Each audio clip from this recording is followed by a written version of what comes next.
Donc le thème qui va être abordé aujourd'hui, donc c'est Vipassana, littéralement, donc c'est si on traduit le terme tibétain, c'est comme le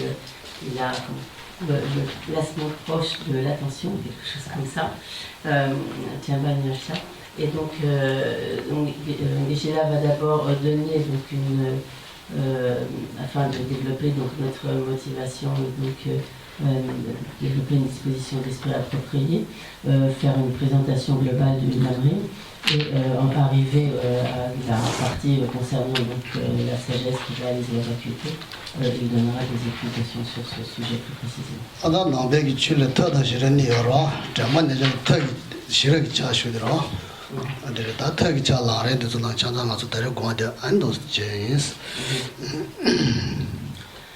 Donc,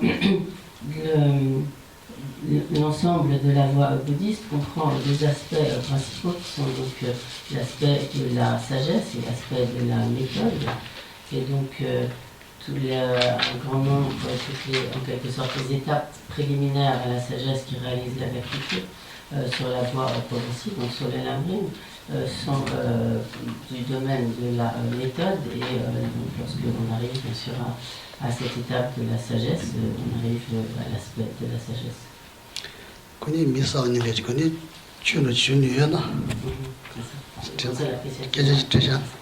Donc, Geshe-la voudrait savoir, est-ce que vous avez déjà quelques connaissances de base du bouddhisme ou bien est-ce que... Non, d'accord. Pour pouvoir bien sûr adapter ces explications.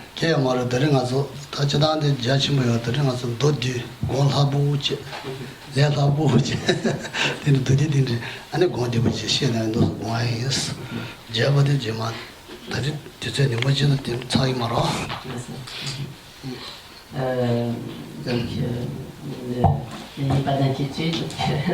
Le maître, nous appelons donc Geshe-la, qui est comme l'équivalent d'un docteur en philosophie bouddhiste. Donc, le maître va donner des explications globales assez simples, il n'y aura pas de problème.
Donc, la voie bouddhiste comporte en quelque sorte comme trois grands niveaux de pratique qui sont donc intégrés à ce que l'on appelle donc la voie progressive, en tibétain donc le Lamrim, comme les étapes de la voie. Donc il y a comme trois niveaux principaux. Donc le premier de ces niveaux, comme le niveau inférieur, mais inférieur simplement comparativement aux autres dans la mesure où c'est la première étape de la pratique. Ce premier niveau va consister donc, à s'appliquer à la pratique de telle sorte que l'on puisse à nouveau obtenir une précieuse renaissance humaine qui soit au moins l'égale de celle que nous avons obtenue à présent. pour que nous puissions, donc, dans notre vie suivante et nos vies suivantes, obtenir à nouveau donc, une telle précieuse renaissance humaine. Car si par exemple, lorsque cette vie prendra fin, nous devions renaître en tant qu'animal, donc il n'est pas difficile de voir que nos possibilités d'évolution spirituelle seraient totalement bloquées. Donc non seulement en tant qu'animal, nous sommes très limités dans l'accomplissement on est très limité dans l'accomplissement de son propre bien, et en tant qu'animal, ce que l'on peut faire pour d'autres êtres est encore plus limité. Donc c'est une condition, par exemple, une condition d'existence qui ne permet pas de progresser sur la voie. Donc au premier niveau, au moins on s'efforce, on s'applique à la pratique pour échapper donc, à ce type de renaissance inférieure soumis à de nombreuses souffrances et de nombreux obstacles, et pour pouvoir obtenir donc, une précieuse renaissance humaine. L'objectif du deuxième niveau, donc, qui est un niveau au-dessus, supérieur, va consister à prendre conscience du fait que même si l'on obtient une renaissance humaine, une renaissance supérieure telle qu'une renaissance humaine, certes, pour l'instant, nous avons besoin de cela pour pouvoir nous appliquer, pour pouvoir progresser sur le chemin.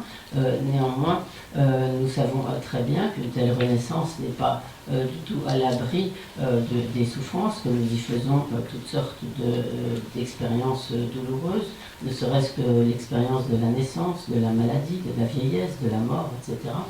Donc, à ce deuxième niveau, il conviendra de prendre conscience que cette situation dans laquelle nous nous trouvons est de fait une situation de souffrance, et cela va nous amener à aspirer à nous libérer définitivement de la souffrance et obtenir donc un stade de libération et de paix et de félicité durable, hors de ce cycle des existences qui est de la nature de la souffrance. Cela est donc le deuxième niveau. Et donc au troisième niveau,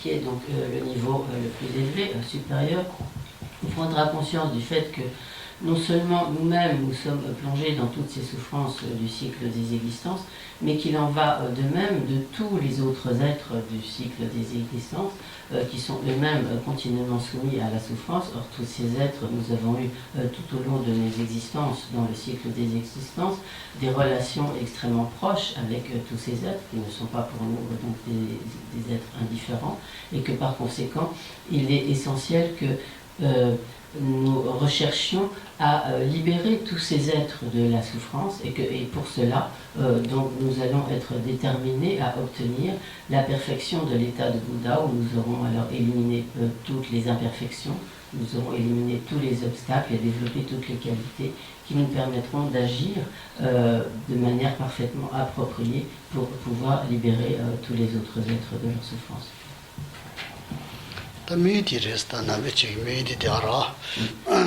Quels sont en fait les objectifs de la pratique bouddhiste, poursuivis par la pratique bouddhiste?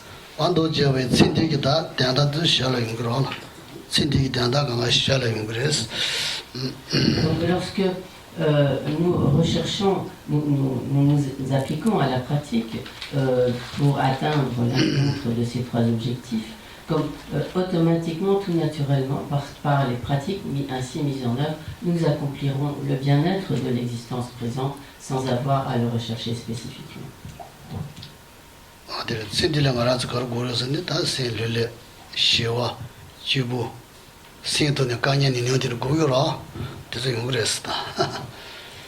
En fait, qu'est-ce que nous recherchons dans cette vie? Ce à quoi nous aspirons, c'est à avoir peu de difficultés, à avoir un esprit joyeux, heureux, paisible, car finalement, essentiellement, nos difficultés, nos problèmes proviennent de l'esprit, et donc en nous appliquant à ces diverses pratiques, tout naturellement, nous serons beaucoup plus joyeux, beaucoup plus paisibles, beaucoup plus heureux, et nous aurons des relations harmonieuses avec notre entourage.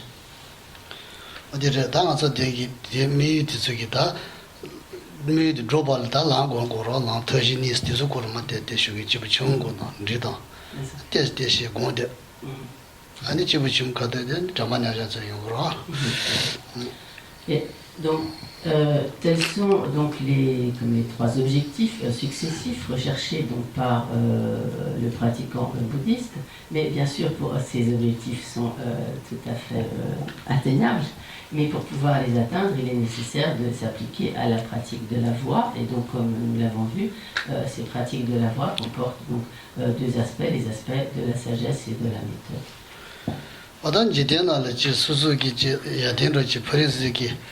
미리 야된의 정보에는 그게 야부 된 거라 어디 소소 보고 야부는 자고 파몰에 야부 된 거라서 파몰에 야부 세드는 야부 차기라 어디 나이다 남배 취 저벌다 소소 라모 취된게 야부 다 된데 야부 된 거여서 자되는 면에 야부 홍하라 그래버디 너무 신이 되어서서 Donc, dans l'ordre de ces pratiques successives permettant donc d'atteindre ces trois objectifs successifs, il faut bien voir tout d'abord que si, par exemple, dans notre vie courante, si nous voulons acquérir des connaissances, donc depuis notre enfance, nous avons appris à lire, à écrire, etc. Nous avons acquis un certain nombre de connaissances.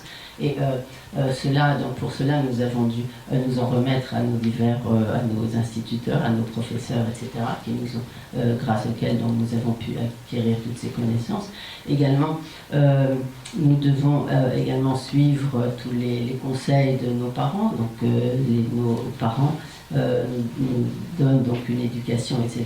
Et donc, si nous suivons de manière appropriée à la fois donc, les conseils de nos enseignants et les conseils de nos parents, alors nous pourrons devenir effectivement une personne ayant des compétences et une personne de qualité. Et donc il en va de même sur le chemin spirituel. Pour pouvoir progresser sur le chemin, donc acquérir si on peut pouvoir progresser dans notre évolution spirituelle, nous avons besoin de nous en remettre à un guide spirituel, à un maître.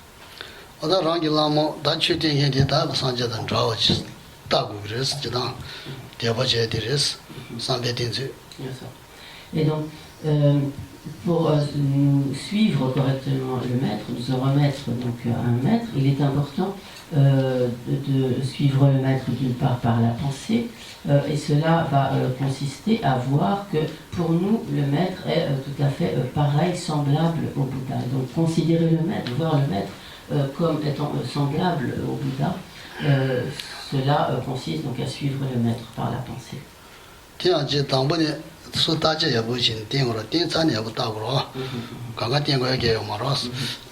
Mais bien sûr, il faut à ce propos faire usage de discernement. Donc il ne s'agit pas du tout de s'en remettre à n'importe qui. Donc avant de prendre quelqu'un pour maître et de suivre donc, cette personne en la considérant donc, comme son maître, il est très important d'observer, d'analyser, de bien réfléchir.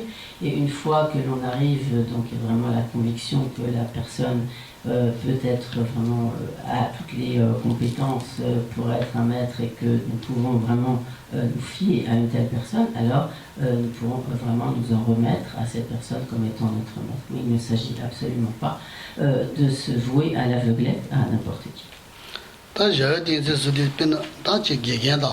아다 파모 기계상보다 파모 상보기 까지 drone 아다 호모 기초디 수술이 계산하여 그래서 마루는 정하기라 전화다 수술이 기계 텐산이 기계 라모 텐산 되게 소모나지 나래 저 간도도 드로토나 수 계산하여 마루는 정하기라 다디서 듣고는 뭐뭐여 되지 다르시 뭐지 Et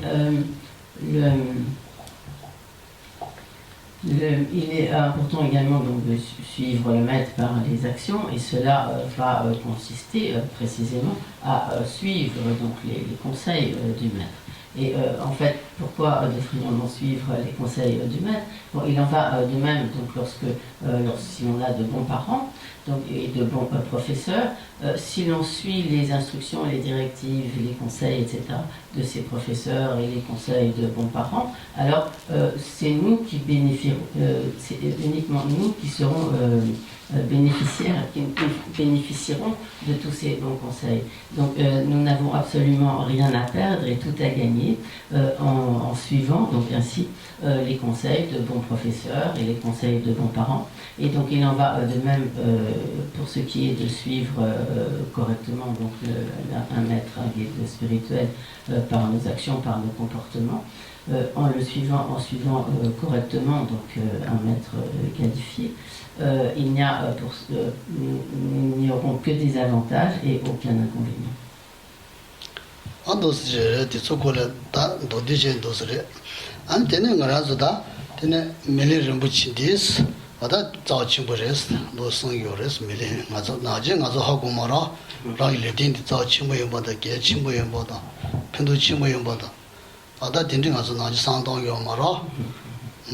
Donc ceci est vraiment le premier point très important de la voie progressive. Le second point va consister à vraiment prendre conscience de la rareté, de la grande valeur, de la précieuse existence humaine que nous avons obtenue à présent. De manière générale, nous n'y prêtons absolument pas attention. Nous considérons comme, en quelque sorte, comme allant de soi le fait que nous avons à présent cette précieuse existence humaine, nous voyons cela comme pour acquis, et nous n'en voyons pas du tout la grande valeur et donc tout ce qui est là de précieux précisément.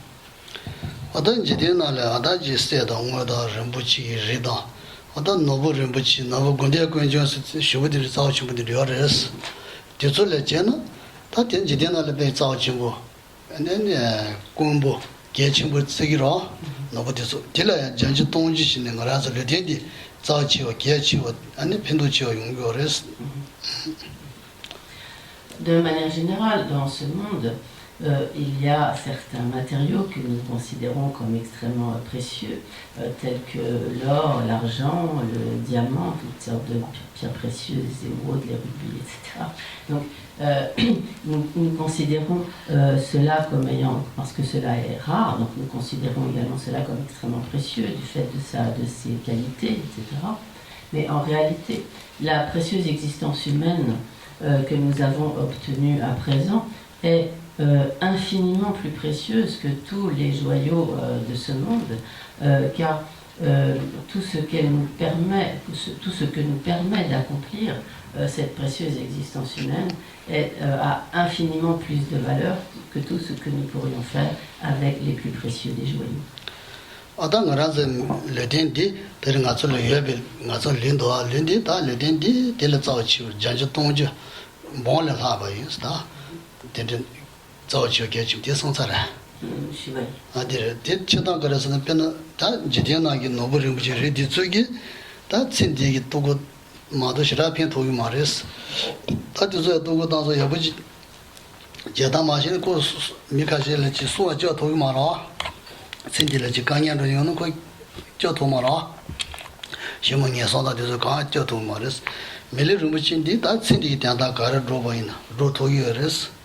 아니 저시모 다시모 나지 녀선래 아다지 녀선래 면로제 르딘딜딘이 제 토기도 녀바요래 아다 타바지 조바이나 로야 녀바요래 단제 잡고 고반도는 르딘딜 아니 요레스다 노브리 모치나 디솔레 디요 마레스 신디 장지마도 제자 딜레션 나저 잔저 동지 지안베 게치요 요래.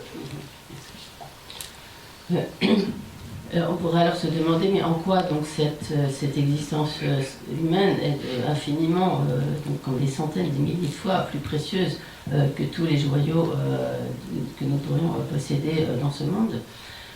Nous pouvons aisément le comprendre, car même si nous possédions une immense fortune, que nous avions donc même des tonnes de joyaux, ces joyaux donc, nous mettraient certes à l'abri du besoin pour cette vie, mais en aucun cas ils ne pourraient nous permettre d'obtenir à nouveau une précieuse existence humaine et de progresser donc, sur les diverses étapes de la voie jusqu'à la perfection de l'état de Bouddha, mais donc ils pourraient juste nous mettre à l'abri du besoin pour cette vie. Or, la précieuse existence humaine que nous avons obtenue à présent donc, nous permet non seulement donc, de subvenir à nos besoins dans cette vie, donc d'assumer les besoins de cette vie, mais ce qui la rend particulièrement précieuse, c'est le fait que sur la base de cette précieuse existence humaine, nous pouvons faire en sorte d'obtenir à nouveau dans le futur une renaissance humaine. Nous pouvons l'employer également à l'obtention de la libération définitive du cycle des existences et donc de toutes les souffrances du cycle des existences. Et nous pouvons également l'employer à l'obtention de la perfection de l'état de Bouddha qui nous permettra donc de libérer tous les autres êtres également de leur souffrance. Et cela, aucun joyau de ce monde ne peut nous le permettre. Seule cette précieuse existence humaine nous donne cette possibilité.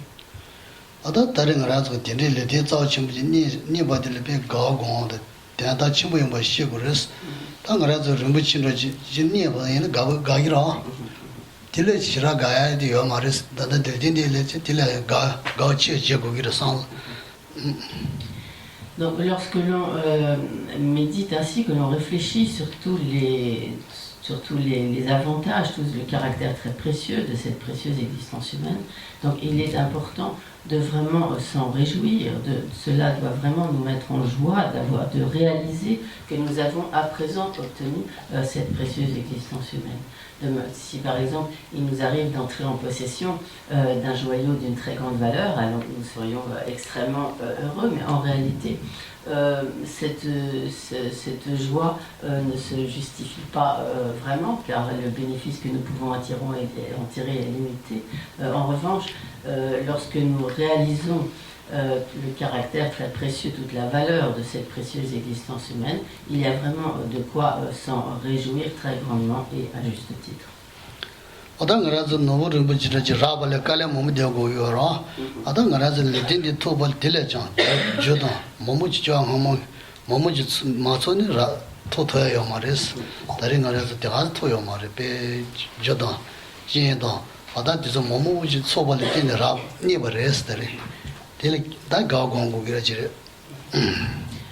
Donc, de manière générale, pour pouvoir entrer en possession de pierres précieuses, de diamants, etc., il faut fournir certains efforts. Donc les chercheurs d'or se donnent aussi beaucoup de mal. Mais de la même manière que cela quelque sorte ne tombe pas du ciel, pour pouvoir obtenir cette précieuse existence humaine, donc il est nécessaire également de réunir de nombreuses causes, et ces causes ne sont pas aisées donc, à réunir, et ainsi donc cette précieuse existence humaine ne nous échoue pas comme par hasard ou tout naturellement.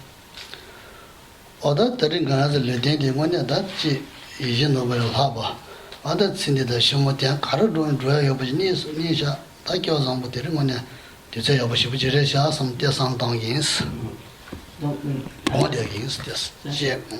à présent, donc, nous allons consacrer quelques instants à la méditation, donc en réalisant que nous avons obtenu à présent cette précieuse existence humaine, et de telle sorte qu'en songeant donc à sa grande valeur, à toutes les qualités qu'elle possède, à tout ce qu'elle nous permet d'accomplir, et nous allons alors nous réjouir de cela.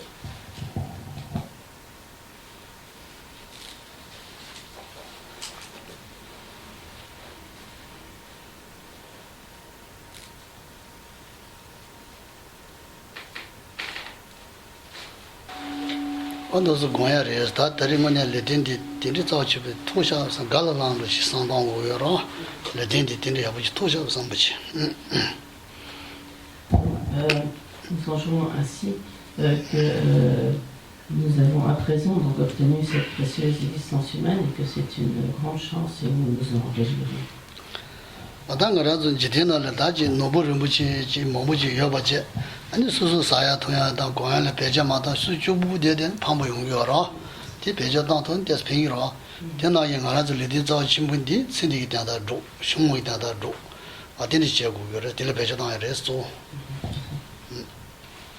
Si nous étions entrés en possession d'un joyau extrêmement précieux et que nous enterrions ces joyaux et que si nous continuions à vivre une vie misérable dans une extrême pauvreté, donc cela serait vraiment très dommage de ne pas faire un usage approprié de ces joyaux. Donc de la même manière, nous avons à présent obtenu cette précieuse existence humaine, et il est de ce fait essentiel d'en faire bon usage, de l'utiliser à bon escient. Donc certes, nous pouvons l'utiliser de manière appropriée pour l'existence présente, mais surtout, elle nous permet donc au moins de réunir de l'employer de telle sorte que grâce à elle, nous puissions à nouveau obtenir une précieuse renaissance humaine dans le futur.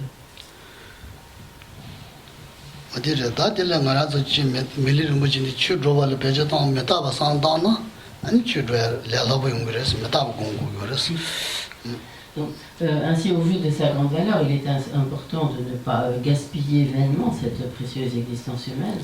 Et ce qui va vraiment en quelque sorte, nous exhorter à ne pas gaspiller cette précieuse existence humaine, c'est le fait de méditer sur son impermanence, donc sur le fait que nous ne pouvons pas conserver indéfiniment cette précieuse existence.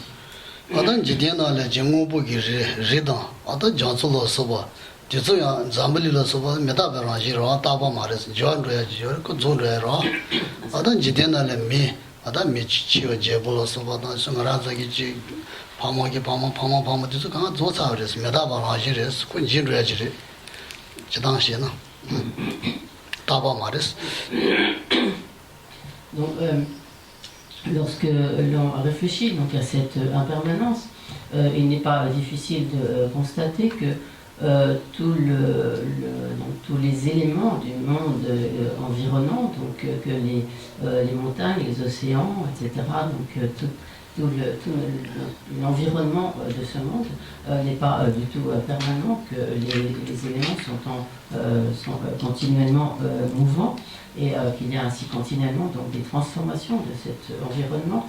Et il en va de même des individus, des êtres, par exemple, tous les grands de ce monde, il y a eu dans l'histoire des rois, des empereurs, etc., des personnages célèbres, mais aucun de ceux-là n'a pu demeurer en vie, tous sont morts à un moment ou à un autre. Et il en va de même de tous nos ancêtres, etc., qui ont vécu un moment, puis qui sont morts. Et il en va ainsi donc de tous les individus, de tous les êtres.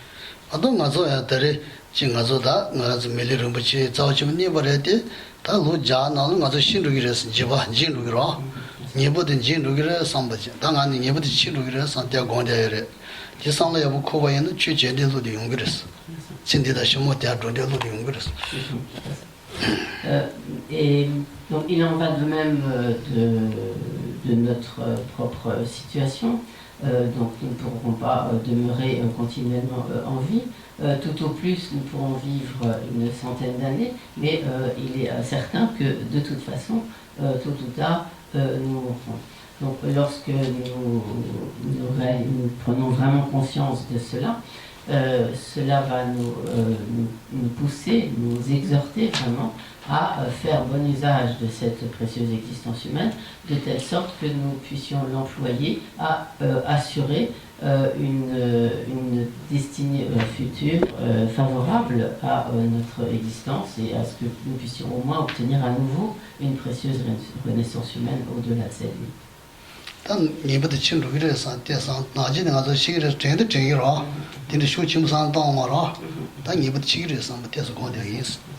Donc, bien sûr, de manière générale, nous savons que nous sommes mortels, mais nous n'y pensons pas beaucoup, et donc nous n'avons pas vraiment cette ferme ceci à l'esprit, vraiment présent à l'esprit, le fait qu'il est certain que nous allons méditer quelques instants là-dessus.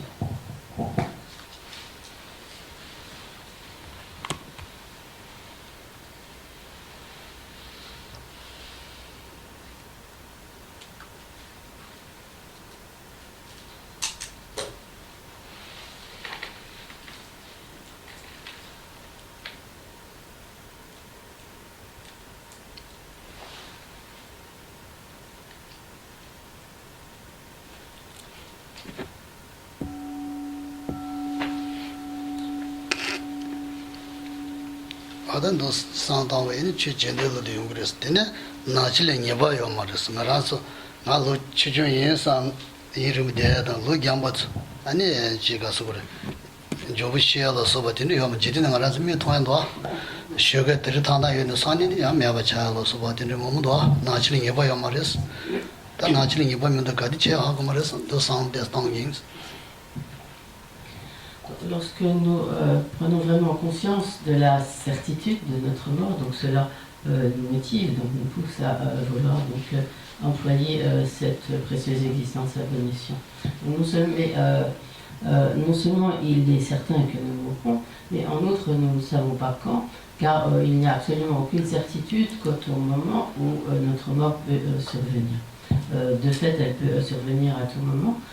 Parfois, on pourrait se dire que lorsque l'on est jeune, on a encore beaucoup de temps devant soi, mais nous savons très bien que cela est tout à fait sans certitude. Il y a des individus qui meurent dans leur jeunesse, d'autres au contraire qui vont vivre jusqu'à un âge extrêmement avancé.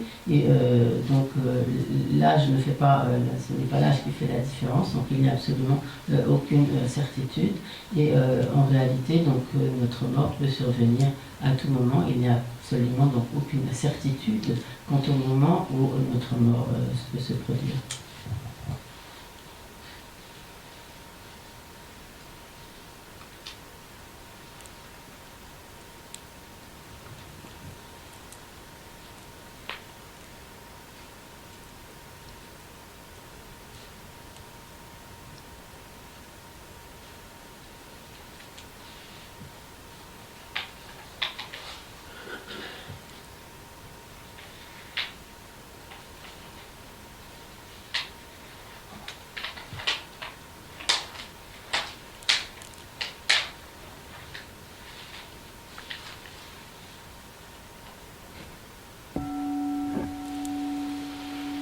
아다 님무지 알아서 지치 다지 소소기 노노제다 아다 밤에 벤자다 그래서 아니 소소 린디 아니 그서요 말이스 제디 세딘 안 나시 시몬도지 나시 딘다 아다 소소 야부지 바자 야부 겨 야부 조야는 디코야 그랬어 언도 상당히스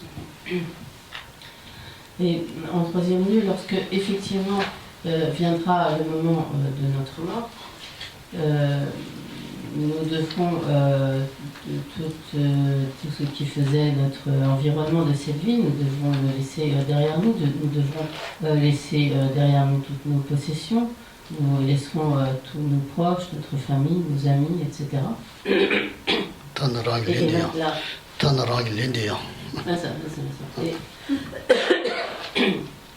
et donc même ce corps qui nous accompagne tout au long de cette vie, nous devons le laisser derrière nous. Et donc, notre courant de conscience, notre esprit, donc le courant de conscience, poursuivra donc seul le cours de son existence.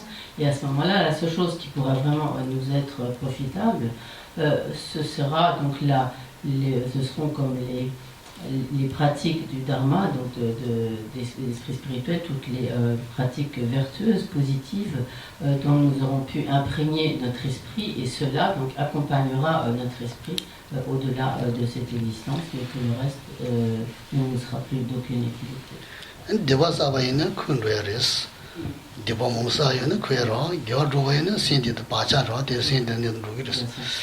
Bon, également, si dans cette vie, nous avons commis de très nombreuses actions négatives, toutes ces actions négatives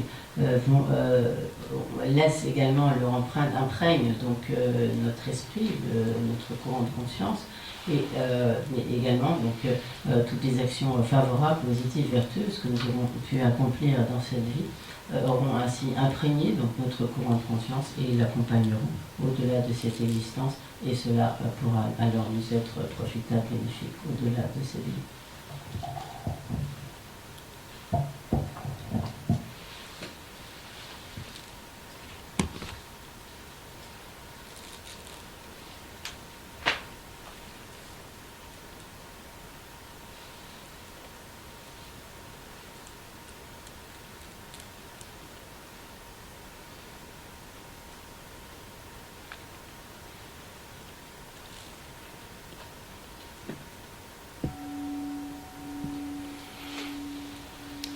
안도 상나 야부 땅에 메다바 야부 거나 아니 저 심어다 저 때도 주제 레라부지 루용으로 대단다레스 고대디 아니 네모징 알아줘야 저 메다 용아도서 용으로 다다리 공원에 상나 야부 땅에 되디 시디 안 집어면 봐 용으로 저 용으로